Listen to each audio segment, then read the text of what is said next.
Je dis le problème des droits tardés aujourd'hui, c'est que faut pas oublier, ce sont des gens très jeunes et assez incultes. Et en fait, leur problème, il faut comprendre sociologiquement pourquoi ils sont comme ça, c'est que eux, ils ont passé des années et des années à se faire insulter et bolosser par des racailles de banlieue qui les traitaient de racistes tout en les agressant, et par des gauchistes qui les traitaient de fascistes. Et aujourd'hui, l'offre des médias dominants sous domination sioniste, pour dire ça plus simplement, leur dit voilà, aujourd'hui, vous qui avez été doublement humiliés par les gauchistes et par les racailles, qui sont donc des Français d'origine immigrée, en étant traités de racistes et de fascistes, on vous donne le droit de répondre. Et d'ailleurs, uniquement de répondre, hein, ça reste verbal, parce que par ailleurs, sur le terrain de la loi, la police est restée la même et la justice est restée la même. Il faut surtout jamais commettre l'erreur de passer à l'acte.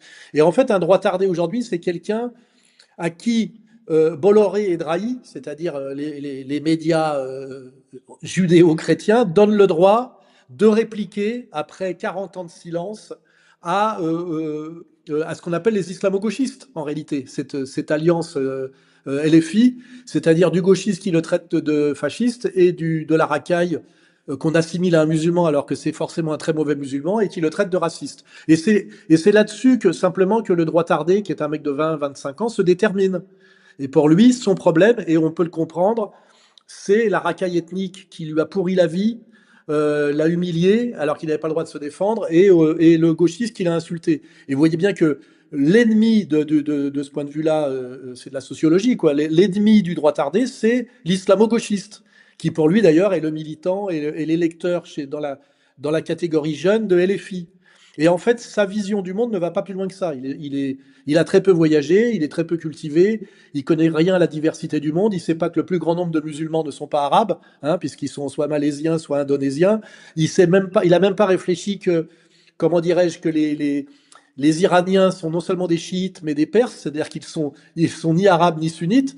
Il en a rien à foutre. Pour lui, c'est nous luttons contre la racaille. Et en fait, tout est racaille pour lui, et tout est racaillo-gauchiste pour lui. Et c'est comme ça qu'on comprend, en fait, parce qu'on ne peut pas nier sa sensibilité. Mais voilà quelle est sa vision du monde, et voilà comment je dirais, la communauté qui, elle, connaît très très bien toutes ces subtilités, arrive à attirer des Français en souffrance identitaire vers le soutien inconditionnel à Israël.